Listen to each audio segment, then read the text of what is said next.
Hey guys, and welcome back to my channel. Today's video is going to be another basically me trying and testing out a bunch of different products in the month of May. And I have to tell you, this time around selection I'm very happy with.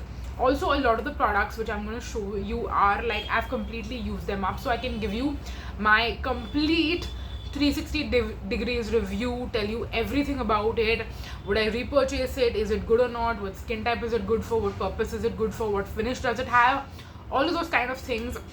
And apart from that, also I have to address that I know that this time around the video is a little bit later. I'm posting it in June, basically first or second week of June, depending on how I'm able to line up the other videos. So the next one that you will see will be very close together. But I can assure you that every single product which I put in the video, I'm thoroughly testing out before I film it. So like this time around, I was waiting for one product to get more time with it, basically to review it. I didn't want to film the video early because of that reason, because I didn't have a fifth product that I felt very confident in reviewing. So yes, you can always be rest assured that whenever I'm posting any reviews on any products, I've thoroughly tested them out to the best of my abilities, and then I'm going to be sharing the review with you. I don't want to review something too early into testing it out. So with that out of the way, let's jump into it, and I'll kind of go in the order of how the steps actually work. So like for example, I'll start with the face wash, then we'll get into the serum, and then the moisturizer and the sunscreens in the end. So the face wash, which this is my current go-to face wash, and I've been really enjoying it. Shameless like spoiler, basically this is Himalaya's brightening vitamin C blueberry face wash, and it says it's for youthful and radiant skin. Now I was actually trying very hard to find the smaller size in this one. This is the 100 ml size. I wanted to get the 50 ml size first to like test it out and see if I like it, and then I'll go ahead and buy the bigger size. Now the smaller size is available online, but if you're going to a store, like a physical store, to buy it, I did not find the 50 ml anywhere, so I had to end up going with this size because I literally ran out of all the face wash in my house. I had nothing, and I had to go pick it up the same day itself, so I couldn't wait to like order online and then for it to come within a couple of days. I needed it like immediately. Now one thing about the packaging, like the lid of this is, it's a little bit loose, but luckily nothing leaks or anything, so that's not a problem. Talking about the specific face wash per se, I don't know if you can see, but I've used like half of it already, and I absolutely love it. The littlest bit goes a very long way. It's also got some exfoliating beads in there which don't really burst or anything, but you feel a slight exfoliation on the skin. So keep that in mind. Don't use it twice a day if possible. Use it once a day, or maybe a couple of days like spaced out. I use it once a day every single day, and I don't really have any problem with it. I don't feel like it's too exfoliating or anything. That being said, my skin does feel very smooth these days. I don't use my Foxtail Diva that often, so it's maybe because I'm using this face wash and it gets me the gentle exfoliation that I need, so that's why I'm not using the Diva from Foxtail as regularly. It's also very refreshing and specifically cooling. Now when you massage this on your face and then you're washing it off, I kind of feel like a cold feeling on my face, so I don't know exactly why that is, but it's a very nice experience to use. And if you like a nice gel based cleanser that's not too drying, that's still going to be cleaning your face very well and is gentle on the skin as well, I think this is a great option. Of course it does have fragrance in there, so if you want something that's fragrance free, I wouldn't suggest this for that specific purpose. But yes, apart from that, really enjoying it, really loving it, and I would recommend it, and I'll probably repurchase it as well. Maybe not immediately once I use this one up, but eventually I'll go back to this. I do enjoy, I want to say, a lot of Himalaya face washes, but no, actually I just have two. This is the newer one, and then also the clear complexion brightening face wash I do really enjoy from Himalaya as well. Okay, I feel like I was speaking about that for a while, so let's move on to the next product, which is our serum. And also, if you can hear any sort of, okay, there's a hair on my face, if you can hear any sort of like sound in the background, like disturbing sounds, it's basically the building right behind this, which is being built, basically redevelopment. So yes, if you hear that, I'm really sorry. I cannot help it, so we'll just have to deal with it. Okay, our second product is the serum right here, which I was also using pretty consistently, religiously in my skincare routine, and this is the 15% vitamin C serum from Dr. Sheths. Last time I featured the 10% one, this is the 15% one. And I told you that I'll make sure to update you whether or not I feel there's any sort of difference between the two. The one point of difference I will tell you is the 10% one does not have that vitamin C smell to it. This one has a vitamin C smell to it, so that's, I feel like, the one and only point of difference between the two. Apart from that, I don't feel like one version is more stronger, the other is weaker, or the stronger vitamin C, like the 15% one for example, has is more effective than the 10% one. Like, I did not notice any of those very stark differences between the two. And the reason I'm telling you this is because there is a difference in the pricing. The 10% one is $6.99 I believe, and this one is $8.49. So if you're spending 150 rupees extra, you're not getting anything extra per se in terms of the overall effectiveness in the skin. So keep that in mind, and if I was you, I would just go with the 10% because that one is cheaper and still as effective. So yes, that would be like my concise review, because I feel like I've already told you everything about these formulas in general in the earlier video. But just to summarize quickly, it's a water-based serum. It's really goes well on the skin, really nice formula, consistency, pairs well with all your other skincare. It's a great formula per se in terms of the application and how it wears, etc. And in terms of the effectiveness, this you will notice in your skin long term. It's going to brighten the skin a little bit.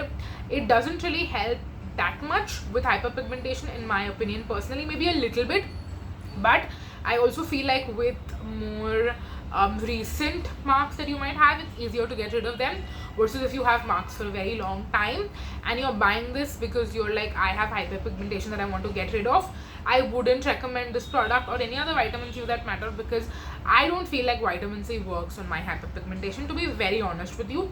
And this is something I get very frequently asked in my short form content specifically, is that will using this vitamin C help with hyperpigmentation, or that vitamin C help with hyperpigmentation? And the honest answer is no. In my personal experience, that's never happened, and I wouldn't recommend it to anyone for that exact reason. So yes, that is that. I hope I was able to cover everything about this, and if you have any further questions, then please ask me in the comments. I will make sure to answer those and help you guys out. Okay, now let's move on to moisturizer, and this is Aqualogica's 5 barrier repair moisturizer. That's it. Now this one I was using as a night cream, to be very honest, for the most part, because I was hoping this is going to be like an alternative for the DeTan Ceramide and hyaluronic acid skin barrier repair face cream. Now that is actually not the case, because this is very unique in terms of the formula, consistency, etc. And I realized very recently, after I used it up completely, that I did not film a shorts where I was showing you the consistency, application, any of those things. So I'm very gutted about it, and I might even consider repurchasing it just to film content and show it to you again. I don't think I'll repurchase it otherwise. I mean, I might, I don't know. I'm just thinking into the future right now. I'm not quite sure, so don't hold me to any of this. But in terms of the actual formula, I'm going to try my best to explain it with words, if that's possible. This is more fluid like in terms of a moisturizer. If you've tried out any creamy moisturizer like DeTan, like Foxtail, like Conscious Chemist, any cream based moisturizer that you've used, it's basically the same, but a lot more lighter, a lot more liquidier, and like more fluid like, in the sense that it's going to be very lightweight on the skin. If you have oily skin also, I feel like this will be a great nighttime moisturizer for you, because it's not very creamy and not at all heavy on the skin. In fact, I also think this is a great daytime moisturizer because it's so lightweight and fluid like. So if you're looking for a cream based moisturizer and you don't want a gel based moisturizer specifically, this is something that I would recommend. I think I got even asked in a couple of my comments that I have combination skin and I'm looking for a daytime as well as nighttime moisturizer, but I don't want something that is silicone-y, oil free, those kind of things. And to those people, I recommended this truly because I feel like even though it is creamy, it's not too heavy on the skin. So that's why I think this is really unique. If you have a sunscreen also for that matter, which doesn't work well with oil-free moisturizers because, you know, silicone and then there's too much pilling happening. With those moisturizers, with those sunscreens also, I feel like this is a great moisturizer to use underneath. That being said, I don't find it to be like standout worthy in the sense that for my skin type and the purpose that I'm using it for, I feel like just having 1 or 2 moisturizers is enough.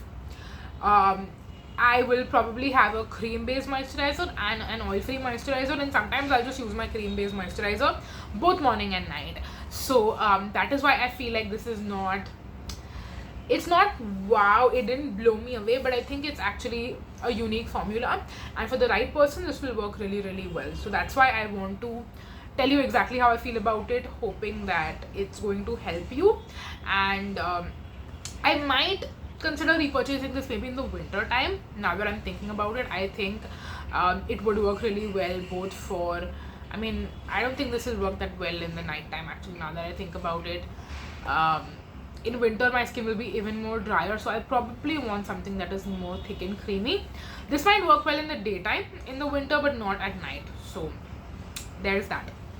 Okay, again, like I said, I hope that was helpful, and if you have more questions, then please ask me in the comments. The last 2 products are both sunscreens. This sunscreen was a welcome surprise, let me tell you. Since the first day I've tried it out, I'm so happy with it, because DeTan sunscreens in the past haven't worked out for me. So their mango and DeTan gel sunscreen, oil free, SPF 50+, PA++, broad spectrum, is a welcome surprise, because this one did not pill at all. I filmed a 5-day 5 sunscreens video, but it took me a while to get that up, and in the meantime I used up the entire thing as well. So you can go ahead and watch that video, or you can watch even a shorts that I have to see the texture and consistency of this one. It's basically like a creamy, I wouldn't say creamy actually, I would say it's more like similar to Dermaco 1% hyaluronic acid sunscreen, but it's more fluidy basically. So it goes on very nicely, has a skin like finish. I don't think it's too dewy or too matte, it's like somewhere in the middle, and I feel like this will work for basically everyone, apart from if you have like very, very oily skin. Your skin is going to get oily with this, it's not going to like mattify the skin or anything like that, so do keep it in mind.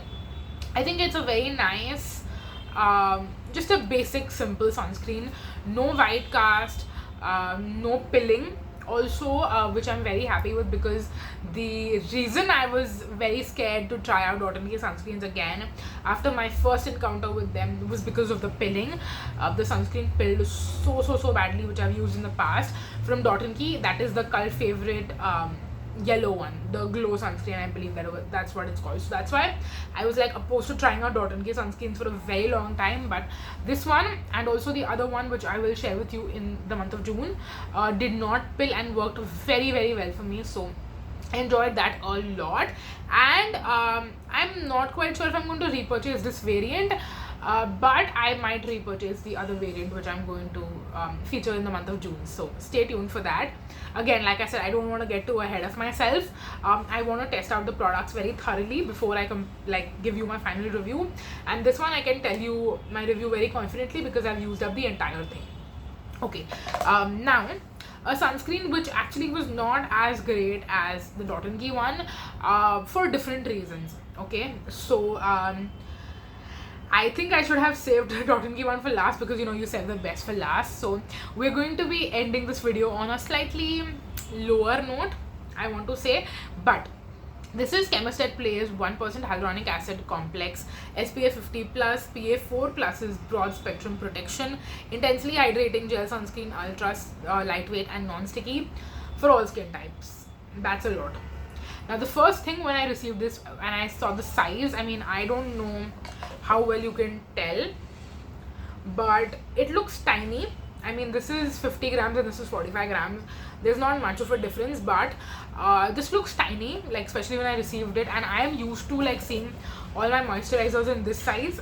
Obviously this is 100 grams, so there is going to be a very noticeable difference, but still. This looks very tiny for a sunscreen. That's the first thing that I noticed. And in terms of the consistency of this one, it's a little bit weird because I almost feel like it's a little granular. It's maybe the actives in there, or you know, whatever UV filters are in there. Something about it, it's a little bit granular, and even when you apply it on the skin, you feel that till it completely dries down and gets absorbed into the skin. Till then you can kind of feel that. When you first apply it, it's very white, but eventually it does get absorbed. There is no noticeable white cast once it's completely dried down. Okay, so that's a good thing. But it has a weird scent to it, and I feel like because of the way it applies on the skin, I'm also a little bit torn as to what moisturizer to use underneath when I'm using this, because if you're using an oil-free moisturizer, it can kind of pill, not all over the face, but I feel like you know, around my chin, or you know, around my nose, sometimes around my brows, in certain specific areas it dries down really weird, and then it starts pilling and has like a powderish residue, and sometimes it will get completely absorbed, but then throughout the day I start getting the pilling a little bit later, like maybe, you know, post lunch or something like that. So that I feel like is not ideal in my opinion. And when I have other sunscreens which don't cause those kind of weird issues, I feel like why am I using this if it's not working as amazing as maybe, you know, something like this, or even better. Like, I have better options than this as well in terms of sunscreen. So for that reason, this one is like 2.5 out of 5 for me personally, and I'm going to use up the entire thing. I have quite a bit left in here. I don't use it very often, even though it's a small size, it's going to take me a while to use it up. But I can maybe use this like in the mornings, for example, when I go for a run, and then I'll just come back and, you know, wash it off when I'm showering. So yes, I will use this sunscreen up somehow like that, but I will not be repurchasing it or recommending it, because I just think that there are way too many good options right now in the market where you don't have to settle for something like this, at least for me personally. So yes, those are all the products that I wanted to review, and I hope this was helpful, and I could kind of guide you guys if you are looking for you know, one of these products, or in general. I wanted to share my reviews on some of these products because I was really looking forward to trying each and every one of them out, and I'm glad I could share my review with you. Please let me know your reviews down below if you've tried out any of these products and what your experience has been like. If it was similar to mine, even if it was different than mine, please let me know your skin type, your preferences, why you liked it, whereas I disliked it, down below. I would really like for it to be cordial, respectful. Don't use harsh words. We all can have our own personal opinions, and you can just share that freely in the comments down below. But that's going to be it for this video. Thank you so much for watching, you guys, and I'm going to see you on my next one. Until then, bye.